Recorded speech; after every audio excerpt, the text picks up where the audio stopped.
A 19-year-old by the name of Renisha McBride was shot dead at a porch in Dearborn Heights, Michigan. She got into a car accident at around 2:30 a.m. and she started walking around a neighborhood looking for help. She approached one home and knocked on the door, and an unidentified man, police are not releasing his identity yet, was apparently frightened, so he felt the need to protect himself by shooting this 19-year-old girl in the back of her head. That's a really important detail to the story. Now, at this moment, details are sketchy. We don't know enough about it to know exactly what happened that night. But of course, Renisha's family is saying that this is a case of racial profiling because she's black. But again, I want to hold off on making those accusations until we know the full story. But I will say that there's something very strange about the fact that she was shot in the back of her head. Right. So we had to get his side of the story, right. and then you might know better what happened that night, and you might not. Look, of course, he's obviously massively biased to tell you his side from his perspective in a way that might, skew the issue.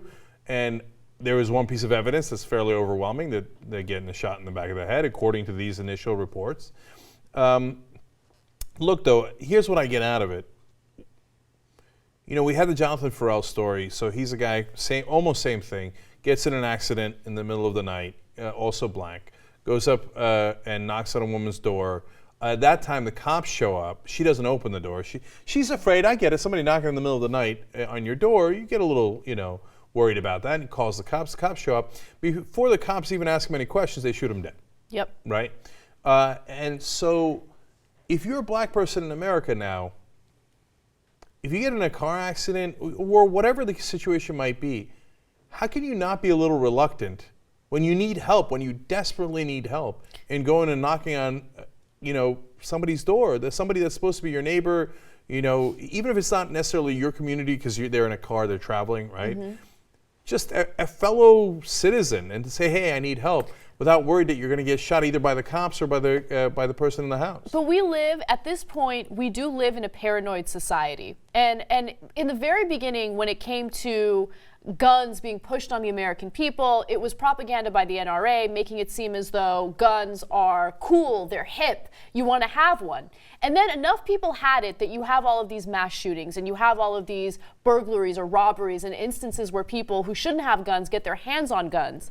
And now all of a sudden there are people who are paranoid to the point where they feel like they need to have weapons and they need to protect themselves. And if someone's knocking on your door at 2:30 in the morning, this is why I'm holding off on, comment and saying this is racial profiling and everything. I want to wait and see what the full details are, right? Yeah, and you don't know. The guy might even be black. Who knew? You don't know. We don't know anything about the guy. So I just want to hold off on that. But I will say, if someone's coming knocking on your door at 3:30 in the morning and we live in this environment where you're seeing shootings and all of these terrible things happening on a regular basis, I would be frightened as well. I definitely would not shoot first. That's just not in me, and I would be so frightened to shoot someone. I would call 911, call the cops, and have them handle the situation. But in the case of this young woman, you can't win because, like the Ferrell story, the cops come to the scene, and then the cops shoot and kill. They shoot first, ask questions later. So my point there is that can you not feel like, walk in their shoes for a little bit there and feel like if you're African American, you've at least got to be worried. We don't know what happened in this case fully yet, et cetera. But here we have an African American guy and then an African American woman. They're both in car accidents. They're both looking for help, and they both get shot. And God, man, if I was African American, I'd be worried about asking for something as simple as asking for help. And then look, the second issue is the gun issue, and here, I'm going to go further than you, Anna. Once you get the gun in your hands, you did the right chronology. Then once you get the gun in your hands, the other part of the equation that people don't talk about is that you can't wait to shoot it. That not everybody, not at all, and probably not a majority of the people, right? But some percentage of gun owners have been itching to use that gun their whole lives. And they've seen the movies and they got the propaganda and they think they're cool and they can't wait to get in a situation. So like the minute it's even a gray zone, they're like, yes, okay? We don't know if it's in this case, but we've seen a lot of cases where that happened. Now, if it's 2:30 in the morning, I understand that. So, you want to get frightened by that, call the cops. I totally get it. Right. I got that in the Ferrell case, I get that in this case. But in this case, they didn't call the cops. And they shot first, asked questions later. A 19-year-old girl walks up to your door. How do you shoot them? How do you?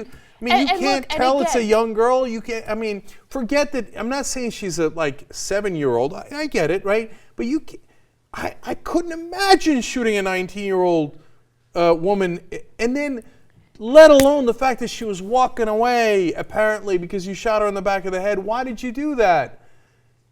Yeah, it's because people can't wait to use the guns. Now, we'll see what happens. No charges have been filed yet. However, there will be an investigation to see what happened.